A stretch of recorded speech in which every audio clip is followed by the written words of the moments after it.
Тапшыруыбызны «Татар йөзе» рубрикасы дәвам итә. Язучы Рабет Батулла Казан ханлыгы алынганнан соң туган беренче шагыйрь Мәүлә Кылый иҗатын барлар. Исән саулармысыз, хөрмәтле тамашачылар.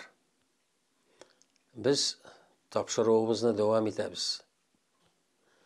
Татар мәшһүрләре турында. Менә тарих турында уйланганда гаҗәпкә каласың. Безнең ниндидер күтәрелеш чоры булган халкыбызның, ниндидер түбән тәгәрәгән чорлар, җиңелгән вакытларда булган. Шагыйрьләребез күп, меңнән артык шагыйрыбыз бар безнең, саны китсәң. Нәкыя Исәнбәт сүзе белән әйтәм сезгә. Меңнән артык шагыйрыбыз, язучылар гына түгел, шагыйрыбыз, язучылар да аннан артып китә. Менә безнең караңгы чорлар 1552 елда караңгы чорлар башлана. Алда безнең шагыйрыбыз Кулгалиләрдә, Сөләйман Суариларда, башка шагыйрьләребез бар. Кинәт менә күп шагыйрьләр биргән халык тынып кала җиңелүдән соң. Таратыла, куып җибәрәләр башында. Һәм кем әйтмешли, дошманнар кирип тула илгә.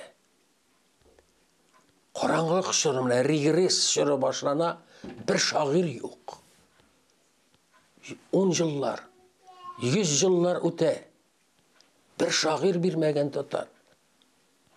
Менә шул вакытта 17нче гасырның азагында инде биттек дигән чакта бер шагыйрь исән калган, аның шигырьләре, ул Мәүлә Кылый.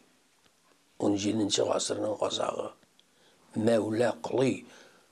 Ул Мәүлә Гал дип тә әйтәләр, аны Мулла Гал дип тә әйтәләр, Бәйрәм Гали дигән исеме дә бар бугай аның.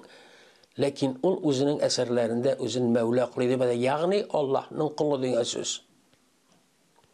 Аллаһның кулы дигән сүз. Ул Чыты авылында туган. Менә шушы теге караңгы чорлар вакытында күрәсең, аңа яшәүе кыен булган. Һәм ул урын күчеп йөрергә мәҗбүр булган. Әйтик, Чытыдан, Питрәч ягындагы Чыты авылыннан ул Булгарга күчә. Булгар шәһәре тирәсендә ул яши.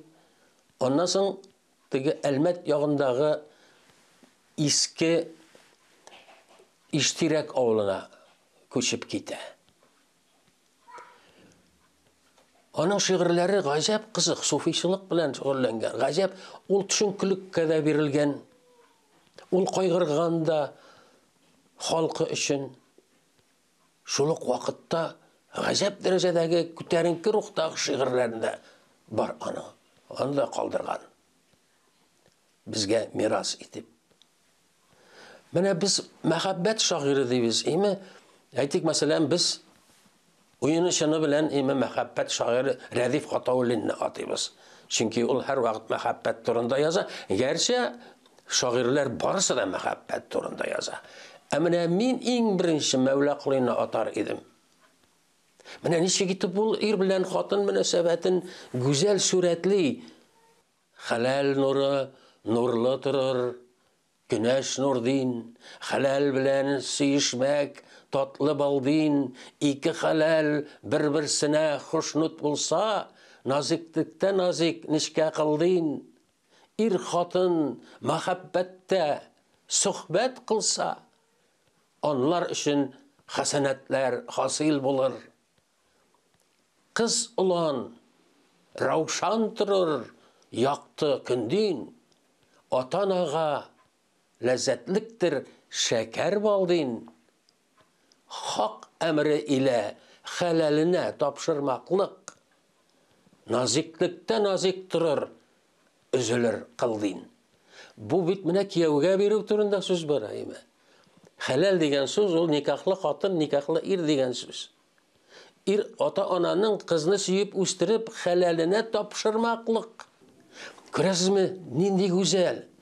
Хатын-кызның бер-берсен, ир белән хатын-кызның бер-берсенең мәхәббәт аңлатышуы, матурлыгы турында язган. Менә аңлашылмаган сүзләр дә бар, менә аның оригиналында. Әйтик, хәсәнәтләр дигән сүз, ләззәт дигән сүз, Ул байлык дигән сүз сөхбәт кылса бит, сөхбәт.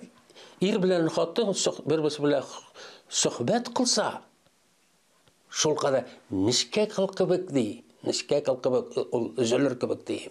Менә хәзер име шигырьне бәлки яңадан тыңлап карарга кирәктер бу сүзләрне аңлаганнан соң. Сез яңадан тыңларсыз, әлбәттә. Хәзергә сау калыгыз. Киләсе очрашуларга кадәр.